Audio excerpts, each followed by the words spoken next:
ঘরোয়া লিগের পর আন্তর্জাতিক ম্যাচে ফিরেও আয়ারল্যান্ডের বিপক্ষে নিজের টেস্ট ক্যারিয়ারের দ্বিতীয় সেঞ্চুরি তুলে নিলেন মাহমুদুল হাসান জয়। হ্যাঁ দর্শক, সতীর্থ ব্যাটসম্যানরা দিচ্ছেন তালি।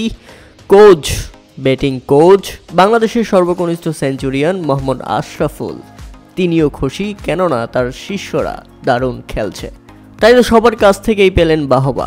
দারুণ উদযাপনটাও সেরে ফেললেন মাহমুদুল হাসান জয়। 190 বলে 3 অঙ্কের ম্যাজিক ফিগার স্পর্শ করেন মাহমুদুল হাসান জয়, আর তাতে বাংলাদেশ টপকে যায় 200 রান। শুরু থেকেই দারুণ খেলছিলেন বাংলাদেশ দুই ওপেনার মাহমুদুল হাসান জয় এবং সাদমান ইসলাম। তবে মাহমুদুল হাসান জয় সেঞ্চুরি তুলে নিলেও সেঞ্চুরি পাওয়া হয়নি সাদমান ইসলামের। এর আগে দারুণ খেলতে থাকা সাদমান ইসলাম 80 রান করে ফিরে গেছেন প্যাভিলিয়নে। যেভাবে খেলছিলেন সাদমান ইসলাম, তাতে সেঞ্চুরিটা তার পাওয়া উচিত ছিল।